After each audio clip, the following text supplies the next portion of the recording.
हाँ जी, तो स्टूडेंट्स ये रही हमारी प्रॉब्लम नंबर 2.7, जिसमें वो कह रहा है कि कंट्रोल्ड फुल वेव रेक्टिफायर, यानी ये फुल कन्वर्टर है, इसके नाम से ज़ाहिर हो रहा है, is used to supply power to a resistive load. Resistance दी गई है R is equal to 20 ohm. ठीक है जी, आगे बात करते हैं। फ्रॉम एन इनपुट सोर्स, यानी कि इनपुट वोल्टेज गिवन है VS is equal to 120 volt.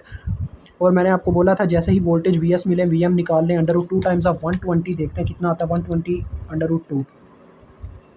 तो ये बच्चों आता है 169.7 वोल्ट। और आगे बात करूँ, देखो वो कह रहा है the delay angle is 40 degree, यानी कि ये अल्फ़ा मुझे दिया गया है 40 डिग्री। आगे वो कह रहा है डिटरमाइन करें जी एवरेज लोड करंट। बच्चों देखो, एवरेज लोड करंट का मतलब है V0 एवरेज आपको फाइंड आउट करके लोड करंट को मालूम करना होगा। सिंपल ये बात करना चाह रहा है वो, ठीक है जी। तो अगर आपको सिंपल आपको पता फार्मूला क्या होता है V0 एवरेज का, यानी कि आपको इतना पता ना यार I is equal to V/R होता है, तो आप V यानी कि V एवरेज का फार्मूला लिखो, जैसे कि आपको पता ही है। तो I एवरेज का फार्मूला वैसे ही बन जाएगा, देखें I0 average is equal to, पहले V एवरेज का फार्मूला, यहाँ पे V0 एवरेज का फार्मूला लिखो, किसके लिए, फुल कंट्रोल के लिए लिख रही हो। तो क्या होता था, VM divided by pi into 1 plus cause alpha, ये इसका फार्मूला होता था। तो यानी अगर I के लिए लिखना है मुझे, बस V के बटे में R लगाना है। ये V का फार्मूला बटे में R लगाऊंगा, यानी यहाँ पे R लगाऊंगा, ये इसका फार्मूला बन गया। बस इतनी सी बात थी, ये इसकी फर्स्ट जो सॉल्व समझो बस। VM की वैल्यू आपके सामने है, ये सारी वैल्यूज़ मैं डायरेक्ट कैलकुलेटर पे पुट करता हूँ और सॉल्व कर देता हूँ। 169.7, और मुझे जाना पड़ेगा पहले अपने डिग्री मोड में चला गया।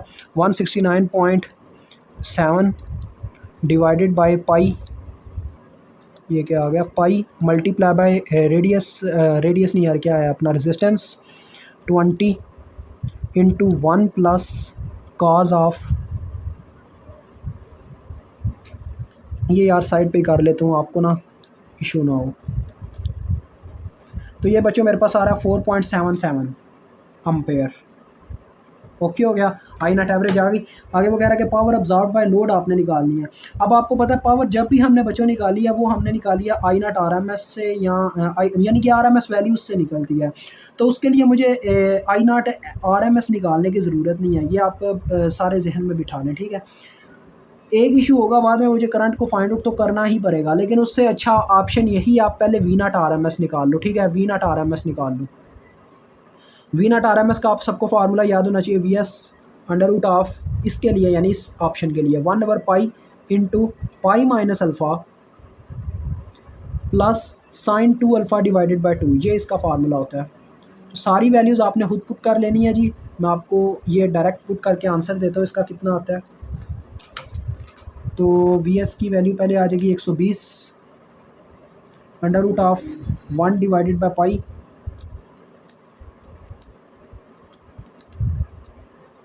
इंटू पाई माइनस अल्फ़ा की वैल्यू है जी 40।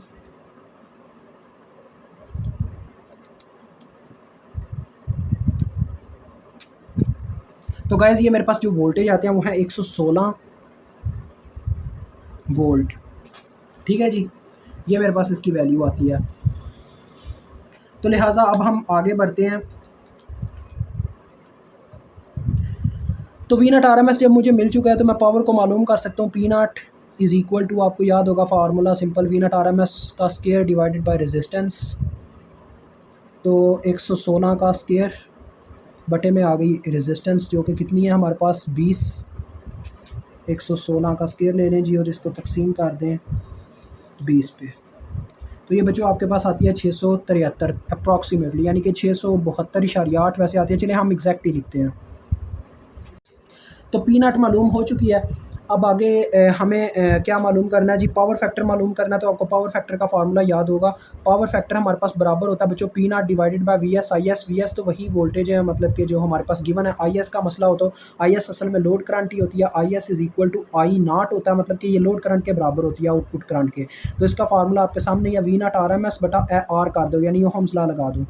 तो ये बच्चों आपके पास पता है कितनी आती है, ये आपके पास आती है 5.8 अम्पेयर।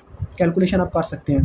तो यहाँ पे आप वैल्यूज़ पुट करें। P0 की वैल्यू है 672.8 बटे में VS की वैल्यू जो कि 120 है, और साथ में अपने पास आ गई 5.8 इसकी वैल्यू। तो ये मेरे पास आता है बच्चों पावर फैक्टर 0.967। तो ये आपका क्वेश्चन सॉल्व होता है। मुझे उम्मीद आपको समझ आ गई होगी। खुदा हाफिज़।